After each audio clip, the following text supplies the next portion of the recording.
Welcome to the Folktale Project. This is Dan Shawls. This week we're visiting England for 3 new tales, and this first story, from Flora Annie Steele's English Fairy Tales, is a story about love, about how you can trust your one true love to help you no matter what. This is The Golden Ball.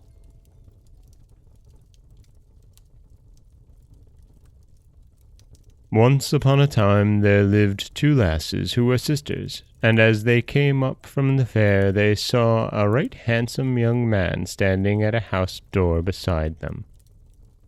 They had never seen such a handsome young man before. He had gold on his cap, gold on his finger, gold on his neck, and gold at his waist, and he had a golden ball in each hand. He gave a ball to each lass, saying she was to keep it, but if she lost it, she was to be hanged. Now the youngest of the lasses lost her ball, and this is how. She was by a park paling, and she was tossing her ball, and it went up and up and up till it went fair over the paling. And when she climbed to look for it, the ball ran along the green grass, and it ran forward to the door of a house that stood there, and the ball went into the house, and she saw it no more. So she was taken away to be hanged by the neck till she was dead, because she had lost her ball. But the lass had a sweetheart, and he said he would go and get the ball. So he went to the park gate, but 'twas shut.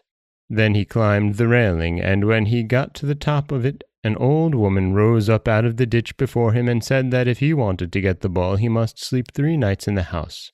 So he said he would. Well, when it was evening he went into the house, and looked everywhere for the ball, but he could not find it, nor anyone in the house at all. But when night came on, he thought he heard bogles moving about in the courtyard, so he looked out of the window, and sure enough the yard was full of them. Presently he heard steps coming upstairs, so he hid behind the door, and was as still as a mouse. Then in came a big giant 5 times as tall as the lad, and looked around, but seeing nothing, he went to the window, and bowed himself to look out. And as he bowed on his elbows to see the bogles in the yard, the lad stepped up behind him, and with one blow of his sword he cut him in twain, so that the top part of him fell into the yard, and the bottom part remained standing looking out of the window.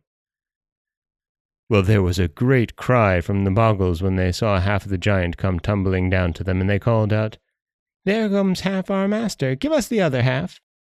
And the lad said, "It's of no use to thee, thou pair of legs, standing alone at the window, as thou hast no eye to see with, so go, join thy brother." And he cast the lower part of the giant after the top part. Now, when the bogles had gotten all the giant, they were quiet. The next night the lad went to sleep in the house again, and this time a second giant came in at the door, and as he came in, the lad cut him in twain, but the legs walked on to the fire and straight up the chimney. "Go, get thee after thy legs," said the lad to the head, and he cast the other half of the giant up the chimney. Now the third night nothing happened, so the lad got into bed. But before he went to sleep he heard the bogles striving under the bed, and he wondered what they were at. So he peeped, and he saw that they had the ball there, and were playing with it, casting it to and fro. Now after a time one of them thrusts his leg out from under the bed, and quick as anything the lad brings his sword down and cuts it off. Then another bogle thrust his arm out the other side of the bed, and in a twinkling the lad cuts that off too.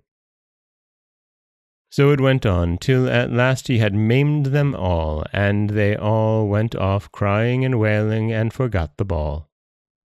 Then the lad got out of bed, found the ball, and went off at once to seek his true love. Now the lass had been taken to York to be hanged. She was brought out on the scaffold, and the hangman said, "Now, lass, thou must hang by the neck till thou beest dead." But she cried out, "Stop, stop, I think I see my mother coming. O mother, hast thou brought my golden ball and come to set me free? And the mother answered, I've neither brought thy golden ball nor come to set thee free, but I've come to see thee hung upon this gallows tree. Then the hangman said, Now, lass, say thy prayers, for thou must die. But she said, Stop, stop, I think I see my father coming. O father, hast thou brought my golden ball and come to set me free? And the father answered, I've neither brought thy golden ball nor come to set thee free, but I've come to see thee hung upon the gallows tree. And the hangman said, Hast thou done thy prayers? Now, lass, put thy head into the noose. But she answered, Stop, stop, I think I see my brother coming. And again she sang her little verse, and the brother sang back the same words. And so with her sister, her uncle, her aunt, and her cousin, but they all said the same. I've neither brought thy golden ball nor come to set thee free, but I have come to see thee hung upon this gallows tree. Then the hangman said, I will stop no longer. Thou art making game of me. Thou must be hung at once. But now, at long last, she saw her sweetheart coming through the crowd. So she cried to him, Stop, stop, I see my sweetheart coming. Sweetheart, hast thou brought my golden ball and come to set me free? Then her sweetheart held up her golden ball and answered, Aye, I have brought to thee thy golden ball and come to set thee free. I have not come to see thee hung upon this gallows tree. So he took her home, then and there, and they lived happily ever after. And that is Flora Annie Steals the Golden Ball. Again, a story about true love, and really only true love, coming to one's rescue. And, you know, I'm a parent. I love my daughter. I don't think I'd ever not look for the golden ball. And if I did, and didn't find it, I'd be hard-pressed to be so cold. This is Dan Scholes for the Folktale Project. Don't forget that you can subscribe to the podcast on Apple Podcasts, Stitcher, Google Play, Overcast, anywhere you like to get your podcasts. You can follow us on Twitter at Folktale Project. You can find us on Auto Radio, TuneIn Radio, iHeartRadio, Spotify, anywhere you like to listen. And you can always head over to folktaleproject.com, where you'll find a new story waiting for you every Monday, Wednesday, and Friday.